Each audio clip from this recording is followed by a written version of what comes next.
ராதே ராதே. நம்ம சத்குருநாதருடைய பரம கிருப்பையினால ஸ்ரீமத் பாகவத மகாபுராணம் கற்றுன்னு வரோம். இப்பொழுது 5வது ஸ்கந்தத்தில் 26வது கடைசி அத்தியாயம் கற்றுன்னு இருக்கோம்.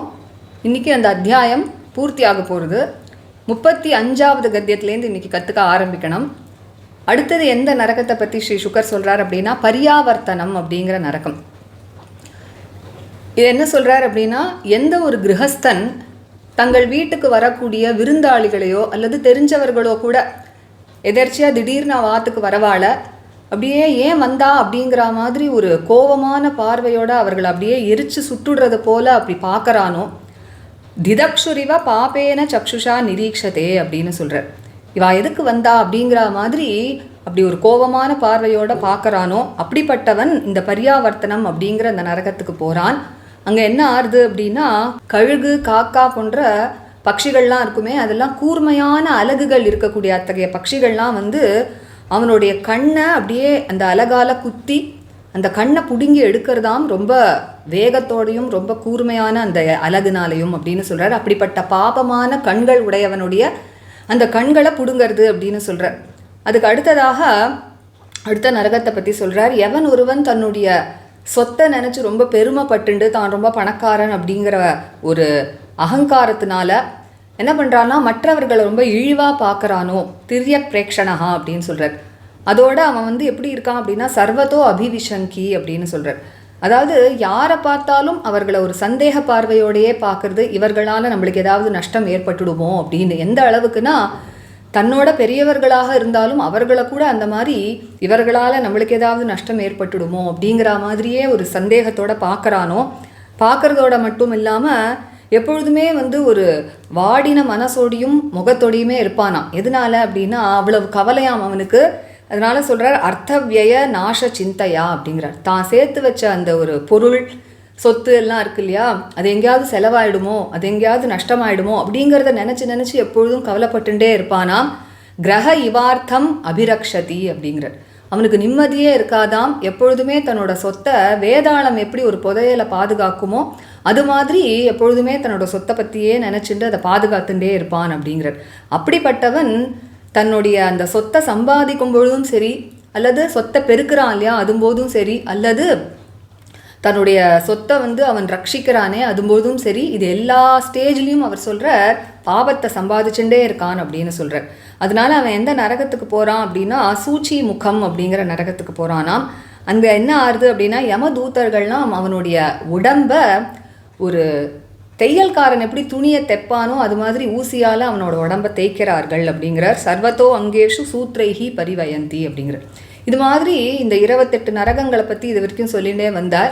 இதற்கு மேலே ஸ்ரீ சுகர் என்ன சொல்கிறார் அப்படின்னா, இது போன்ற இடங்கள் நரகத்தில் 100 கணக்கு இல்லை 1000 கணக்கில் இருக்குது அப்படின்னு சொல்கிறார். அப்போது யார் இந்த இடத்துக்கெல்லாம் வரா அப்படின்னா அதர்ம வர்த்தினஹா அப்படின்னு. இப்போது நம்ம இது வரைக்கும் சொல்லிகிட்டே வந்தோம் இல்லையா, எந்த மாதிரி அதர்மம் பண்ணக்கூடியவர்கள் அப்படின்னு. இந்த மாதிரி அதர்மம் பண்ணுறவர்களும் இங்கே தான் வருவா. அது மட்டும் இல்லை, இதில் ஏதாவது சொல்லப்படாத அதர்மங்கள் இருந்தாலும் அந்த மாதிரி அதர்மங்களை பண்ணுறவர்களும் இந்த இடத்துக்கு தான் வருவா அப்படின்னு சொல்கிறார். ஒருவர் பின்னாடி ஒருவர் இங்கே வரது நிச்சயம், இந்த மாதிரி தப்பு காரியங்கள் பண்ணுறவர்கள் அப்படின்னு சொல்கிறார்.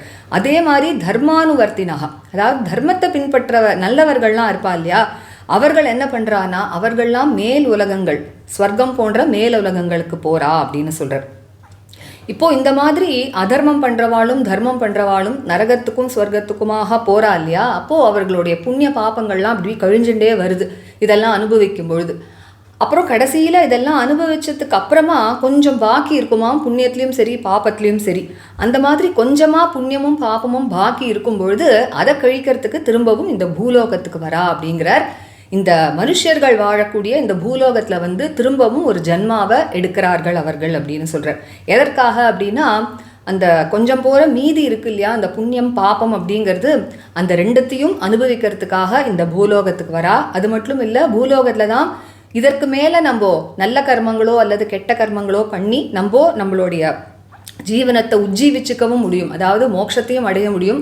அல்லது கொடுக்கப்பட்ட அந்த மனுஷ ஜென்மாங்கிற வாய்ப்பை நம்ம பயன்படுத்தாமல் போய் திரும்பவும் தப்பு காரியங்கள் பண்ணோம் அப்படின்னா கீழே இன்னும் போக முடியும். அதனால திரும்பவும் இந்த மனுஷ லோகத்துக்கு மனுஷர்களாக பிறக்கிறார்கள்.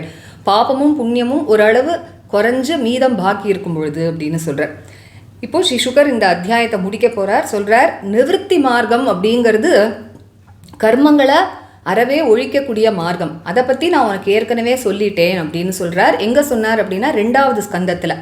இப்பொழுது நான் உனக்கு இந்த அண்டம்னு சொல்கிறோமே, பிரம்மாண்டம்னு, அதை பற்றின எல்லா விஷயங்களும் நான் உனக்கு எடுத்து சொன்னேன் அப்படின்னு சொல்லி முடிக்கிறார். ஏதாவானேவ அண்டகோஷா. ஹே பரீட்சித்து, இப்பொழுது நான் உனக்கு வர்ணித்தேன் இல்லையா இவ்வளவு நாளாக, அதெல்லாம் தான் இந்த பிரம்மாண்டத்துடைய அளவு. அந்த பிரம்மாண்டம்ங்கிறது 14 உலகங்களாக பிரிக்கப்பட்டிருக்கு. இதுதான் பகவான் நாராயணனுடைய ஸ்தூலமான ரூபம் அப்படின்னு சொல்லப்பட்டிருக்கு. கண்களுக்கு தெரியக்கூடிய ஸ்தூலமான ரூபம், நாராயணஸ்ய ஸ்தவிஷ்டம் ரூபம் அப்படின்னு சொல்லி முடிக்கிறார். இதெல்லாம் உனக்கு நான் நன்னா வர்ணிச்சுட்டேன் பரீட்சித்து அப்படின்னு சொல்கிறார். யார் இதை பக்தியோடையும் ஸ்ரத்தையோடும் யார் படிக்கிறாளோ அல்லது யார் கேட்கிறாளோ இல்லை மற்றவர்களுக்கு எடுத்து சொல்கிறாளோ அப்படிப்பட்டவனுக்கு இந்த பகவானுடைய சூக்ஷ்மமான ரூபம் அப்படின்னு சொல்லப்பட்டிருக்கு இல்லையா உபனிஷதங்கள்லாம், அந்த பிரம்மஸ்வரூபத்தை அவனால் ஹிருதயத்தால் கிரகிக்க முடியும் அப்படிப்பட்ட ஸ்ரத்தா பக்தி உடையவனுக்கு அப்படின்னு சொல்கிறார். ஏன் அப்படின்னா அந்த ஸ்ரத்தையினாலையும் பக்தியினாலையும் அவனுடைய மனசானது நன்னா சுத்தமாக ஆக்கப்படுறது. அப்படிப்பட்ட சுத்தமான மனசினால அந்த உபனிஷதங்கள்லாம் எந்த பிரம்மஸ்வரூபத்தை சொல்கிறதோ அது அவனுக்கு நன்னா புலப்படும் அப்படின்னு சொல்கிறார். இப்போது ஸ்ரீ சுகர் சொல்கிறார், இப்படியாக இந்த ஸ்தூல ரூபத்தை பற்றியும் நன்னா கேட்டு தெரிஞ்சுண்டு சூக்ஷ்ம ரூபத்தை பற்றியும் நன்னா கேட்டு தெரிஞ்சுண்டு ஒரு சாதகன் என்ன பண்ணணும் அப்படின்னா, இந்த ஸ்தூல ரூபத்தில், அதாவது கண்ணுக்கு தெரிகிற பகவானுடைய இந்த உலகம் அப்படிங்கிற இந்த ரூபம் இருக்கே, இதில் நன்னா மனசை நன்னா நிறுத்தி அதில் நன்னா மனசு நிலைச்ச அப்புறமாக என்ன பண்ணணும் அப்படின்னா, அவனுடைய சூக்ஷ்மமான அறிவை கொண்டு கொஞ்சம் கொஞ்சமாக அந்த பகவானுடைய சூக்ஷ்ம ரூபத்தில் தியானத்தை செலுத்தணும் அப்படின்னு சொல்கிறார். அதனால இப்போ இந்த அத்தியாயத்தை முடிக்கிறார். ஹே பரீட்சித்து, இந்த பூமி, அதில் இருக்கக்கூடிய 7 தீபங்கள், 7 சமுத்திரங்கள், அதில் இருக்கக்கூடிய மலைகள், நதிகள், அப்புறமா மேலேன்னு பார்த்தோன்னா ஸ்வர்கலோகங்கள், மேலே இருக்கக்கூடிய 7 லோகங்கள், பூமிக்கு கீழே இருக்கக்கூடிய 7 லோகங்கள், நரகம் வரைக்கும், இது எல்லாத்தையும் நான் உனக்கு வர்ணிச்சேனே, இதுதான் ரொம்ப ஆச்சரியமான பகவானுடைய ஸ்தூலமான ரூபம் அப்படின்னு சொல்கிறார். பகவான் தான் எல்லா ஜீவராசிகளுக்கும் இருப்பிடமாக இருக்கான். சகல ஜீவ நிகாய தாம அப்படின்னு சொல்லி இந்த அத்தியாயத்தை பூர்த்தி பண்ணுறார். இதோட இந்த அத்தியாயமும் பூர்த்தியாகுது, இந்த 5வது ஸ்கந்தமும் பூர்த்தியாகுது. இப்பொழுது நம்ம இந்த அத்தியாயம் முடிகிற வரைக்கும் இப்போது 35வது கத்தியத்துலேருந்து ஆரம்பித்து இப்போ கற்றுக்க ஆரம்பிக்கலாம். ராதே ராதே. गोपिका जीवनस्मरणं गोविन्द गोविन्द सद्गुरुनाथ महाराज की जय। कलये सुन्दराकारं सदैकप्रियदर्शनम् अज्ञाननाशकं देवं सद्गुरुं मुरलीधरम् मुरलीमण्डितकरकमलं मुनिजनमोहनं व्यत्यस्तपादं वनमालाधारिणं प्रेमभक्तमण्डलनित्यकीर्तितं श्रीप्रेमिकवरदम् आश्रयेऽहम्। जन्माद्यस्य यतोऽन्वयादितरतश्चार्थेष्वभिज्ञस्वराट् तेने ब्रह्महृदायादिकवये मुह्यन्ति यत्सूरयः तेजो वारिमृदां यथा विनिमयो यत्र त्रिसर्गो मृषा धाम्ना स्वेन सदा निरस्तकुहकम् सत्यं परं धीमहि धर्मः प्रोज्झितकैतवोऽत्र परमो निर्मत्सराणां सतां वेद्यं वास्तवमत्र वस्तु शिवदं तापत्रयोन्मूलनं श्रीमद्भागवते महामुनिकृते किं वा परैरीश्वरः सद्यो हृद्यवरुध्यतेऽत्र कृतिभिः शुश्रूषुभिस्तत्क्षणात् निगमकल्पतरोर्गलितं फलं शुकमुखादमृतद्रवसंयुतं पिबत भागवतं रसमालयं मुहुरहो रसिका भुवि भावुकाः यं प्रव्रजन्तमनुपेतमपेतकृत्यं द्वैपायनो विरहकातराजुहाव पुत्रेति तन्मयतया तरवोऽभिनेदुः तं सर्वभूतहृदयं मुनिमानतोऽस्मि यस्वानुभावमखिल श्रुतिसारमेकम् अध्यात्मदीपम् अतितितीर्षतां तमोऽन्धम् संसारिणां करुणयाः पुराणगुह्यम् तं व्याससूनुमुपयामि गुरुं मुनीनां नारायणं नमस्कृत्य नरं चैव नरोत्तमं देवीं सरस्वतीं व्यासं ततो जयमुदीरयेत् कृष्णाय वासुदेवाय देवकीनन्दनाय च नन्दगोपकुमाराय गोविन्दाय नमो नमः कृष्णाय वासुदेवाय हरये परमात्मने प्रणतक्लेशनाशाय गोविन्दाय नमो नमः नाम संकीर्तनं यस्य सर्वपापप्रणाशनं प्रणामो दुःखशमनः तं नमामि हरिं परम्। गोपिका जीवनस्मरणं गोविन्द गोविन्द सद्गुरुनाथ महाराज की जय।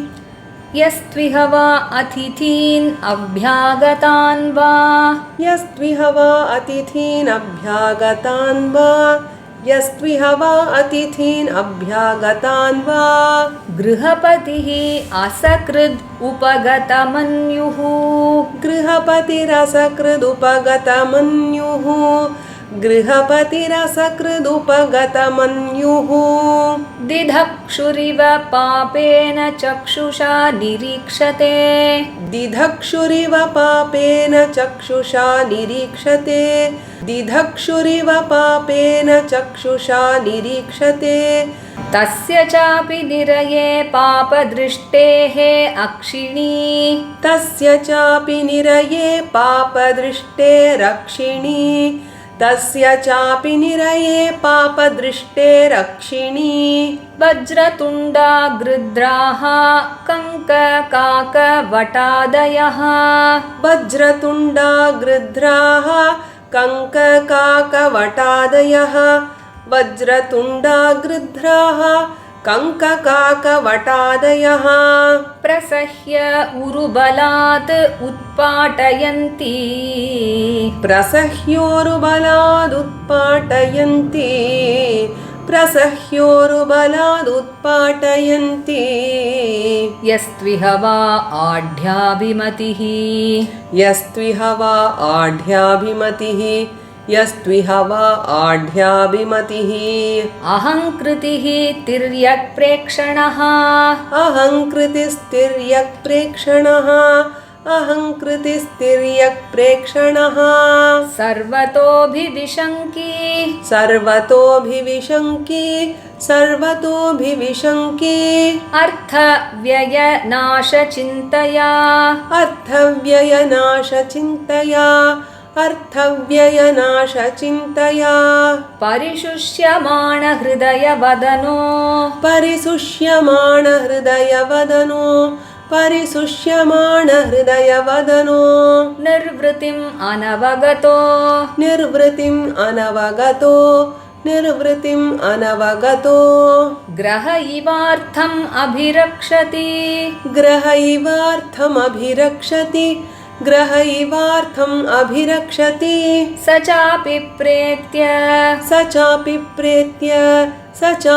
प्रेत्य तद् उत्पादन उत्कर्षण संरक्षण शमलग्रहः तदुत्पादनोत्कर्षण संरक्षण शमलग्रहः तदुत्पादनोत्कर्षण संरक्षण शमलग्रहः सूचीमुखे नरके निपतति सूचीमुखे नरके निपतति सूचीमुखे नरके निपतति यत्र वित्तग्रहं पापपुरुषं यत्र वित्तग्रहं पापपुरुषं यत्रः वित्तग्रहं पापपुरुषं धर्मराजपुरुषा वायका इव धर्मराजपुरुषा वायका इव धर्मराजपुरुषा वायका इव सर्वतोङ्गेषु सूत्रैः परिवयन्ति सर्वतोङ्गेषु सूत्रैः परिवयन्ति सर्वतोङ्गेषु सूत्रैः परिवयन्ति एवं विधा नरका एवं विधा नरका एवं विधा नरका यमालये सन्ति शतशः सहस्रशः यमालये सन्ति शतशः सहस्रशः यमालये सन्ति शतशः सहस्रशः तेषु सर्वेषु च सर्व एव अधर्मवर्तिनो इतेषु सर्वेषु च सर्व एवाधर्मवर्तिनो तेषु सर्वेषु च सर्व एवाधर्मवर्तिनो ये केचिद् इहोदिता ये केचिदिहोदिता ये केचिदिहोदिता अनुदिताश्च अवनिपते अनुदिताश्चावनिपते अनुदिताश्चावनिपते पर्यायेण विशन्ति पर्यायेण विशन्ति पर्यायेण विशन्ति तथैव धर्मानुवर्तिन इतरत्र तथैव धर्मानुवर्तिन इतरत्र तथैव धर्मानुवर्तिन इतरत्र इह तु पुनर्भवे इह तु पुनर्भवे इह तु पुनर्भवे तौ भयशेषाभ्यां निविशन्ति तौ भयशेषाभ्यां निविशन्ति तौ भयशेषाभ्यां निविशन्ति निवृत्तिलक्षणमार्ग आदावेव व्याख्यातः निवृत्तिलक्षणमार्ग आदावेव व्याख्यातः निवृत्तिलक्षणमार्ग आदावेव व्याख्यातः एतावानेवाण्डकोशो एतावानेवाण्डकोशो एतावानेवाण्डकोशो यश्चतुर्दशधा पुराणेषु विकल्पित उपगीयते यश्चतुर्दशधा पुराणेषु विकल्पित उपगीयते यश्चतुर्दशधा पुराणेषु विकल्पित उपगीयते यत्तद्भगवतो नारायणस्य यत्तद्भगवतो नारायणस्य यत्तद्भगवतो नारायणस्य साक्षान्महापुरुषस्य साक्षान्महापुरुषस्य साक्षान्महापुरुषस्य स्थविष्टं रूपं स्थविष्टं रूपं स्थविष्टं रूपम् आत्ममाया गुणमयम् आत्ममाया गुणमयम् आत्ममाया गुणमयम् अनुवर्णितम् अनुवर्णितम् अनुवर्णितम् आदृतः पठति शृणोति श्रावयति आदृतः पठति शृणोति श्रावयति आदृतः पठति शृणोति श्रावयति स उपगेयं भगवतः सौपगेयं भगवतः सौपगेयं भगवतः परमात्मनो अग्राह्यमपि परमात्मनो अग्राह्यमपि परमात्मनो अग्राह्यमपि श्रद्धा भक्ति विशुद्ध बुद्धिर्वेद श्रद्धा भक्ति विशुद्ध बुद्धिर्वेद श्रद्धा भक्ति विशुद्ध बुद्धिर्वेद श्रुत्वा स्थूलं तथा सूक्ष्मं श्रुत्वा स्थूलं तथा सूक्ष्मं श्रुत्वा स्थूलं तथा सूक्ष्मं रूपं भगवतो यतिः रूपं भगवतो यतिः रूपं भगवतो यतिः स्थूले निर्जितमात्मानं स्थूले निर्जितमात्मानं स्थूले निर्जितमात्मानं शनैः सूक्ष्मं धिया नयेदिति शनैः सूक्ष्मं धिया नयेदिति शनैः सूक्ष्मं धिया नयेदिति भूद्वीप वर्ष सरिद् अद्रि नभः समुद्र भूद्वीपवर्ष सरिदद्रिनभः समुद्र भूद्वीपवर्ष सरिदद्रिनभः समुद्र पाताल दिङ् नरक भागण लोकसंस्था पातालदिङ् नरकभागण लोकसंस्था पातालदिङ् नरकभागण लोकसंस्था गीता मया तव नृपाद्भुतम् ईश्वरस्य गीता मया तव नृपाद्भुतमीश्वरस्य गीता मया तव नृपाद्भुतम् ईश्वरस्य स्थूलं वपुः सकलजीवनिकायधाम स्थूलं वपुः सकलजीवनिकायधाम स्थूलं वपुः सकलजीवनिकायधाम 35வது கத்தியத்திலேருந்து சேர்ந்து படிக்கலாம்.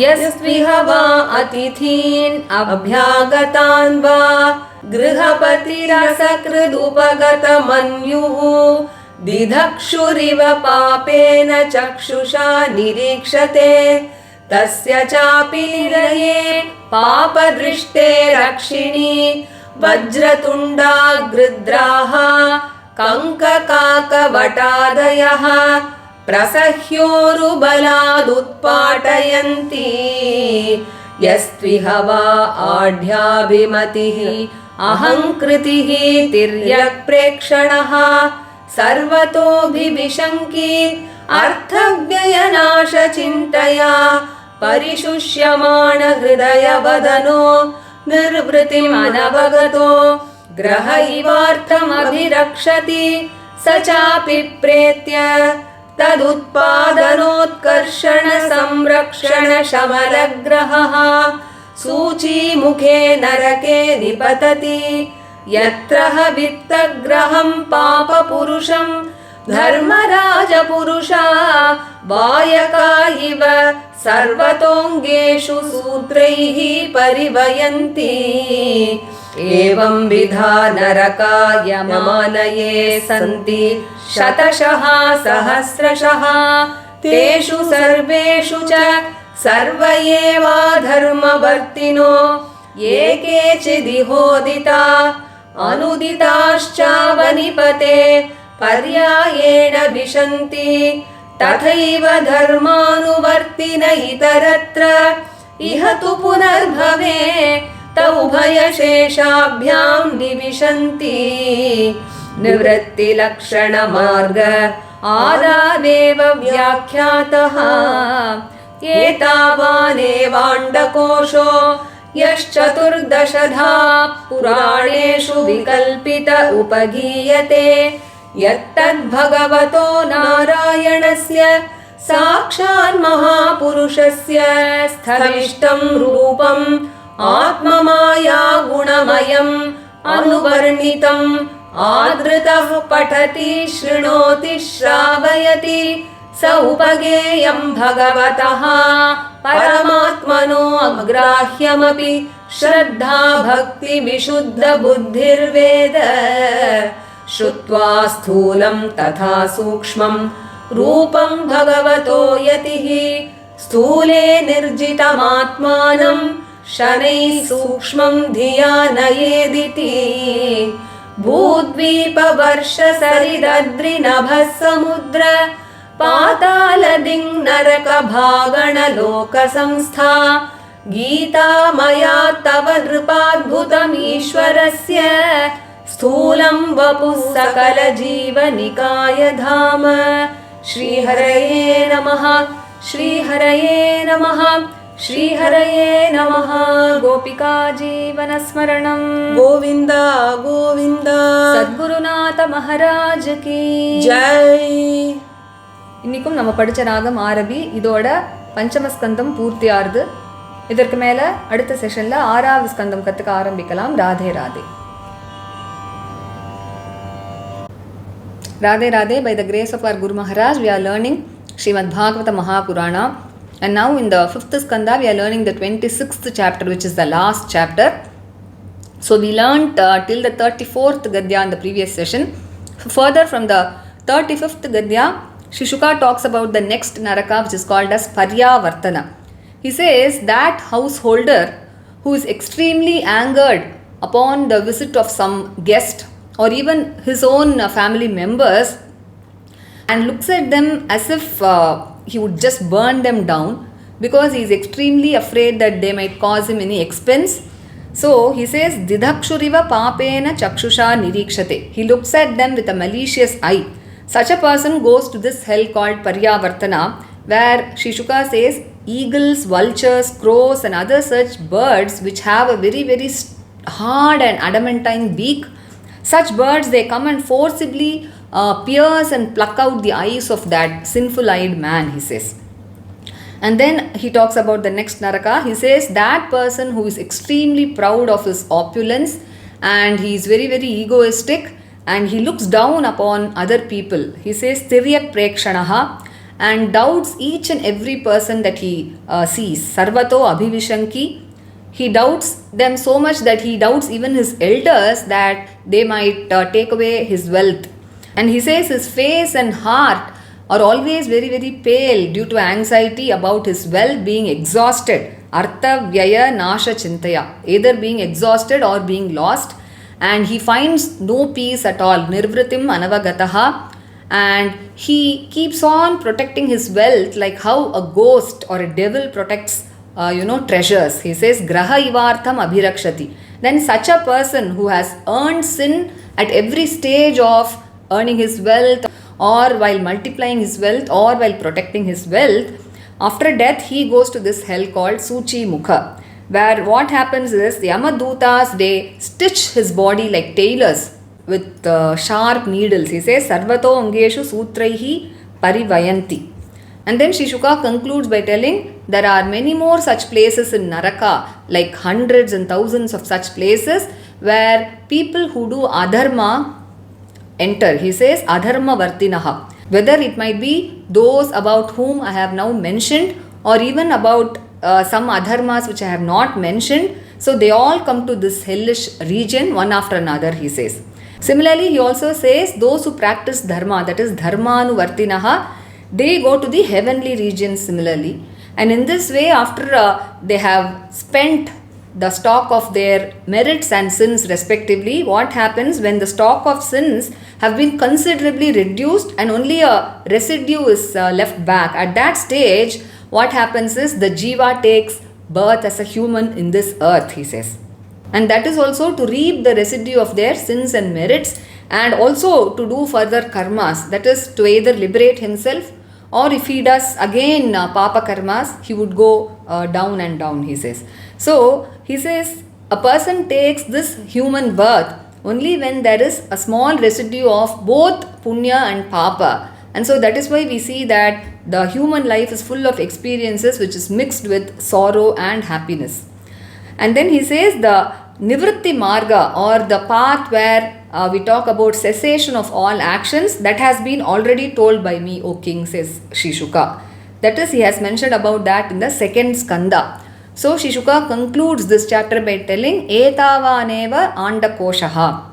So this is the extent of the cosmic egg, which is depicted as being divided into 14 spheres and which is also the gross manifestation, the gross form of the Supreme Person, Lord Narayana. Narayanasya Sthavishtam Rupam. So I have described that to you in great detail now, he says. So he says one who reads it with great reverence or who listens to it or who narrates it to others, such a person comes to realize the most incomprehensible form of the Supreme Lord. That is the Sukshma Brahman, the form of Brahman which is told in the Upanishads, because his mind has been purified by this devotion and faith, he says. And having heard of both these gross and the subtle forms of Bhagavan, what a sadhak must do is, he must first fix his mind on this gross form of Bhagavan, and then slowly, with the help of his subtle intellect, he must start fixing his mind on the subtle form of the Supreme Person. with great concentration, he says.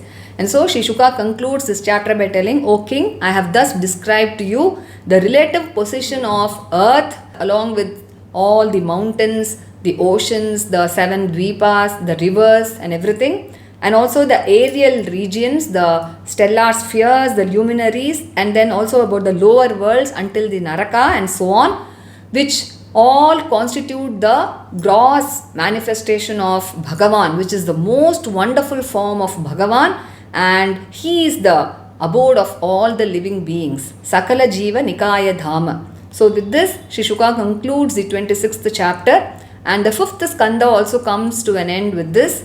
So today in this session, we learned from the 35th Gadya till the end of this chapter. So let us meet in the further sessions when we start learning the 6th skanda. Radhe Radhe.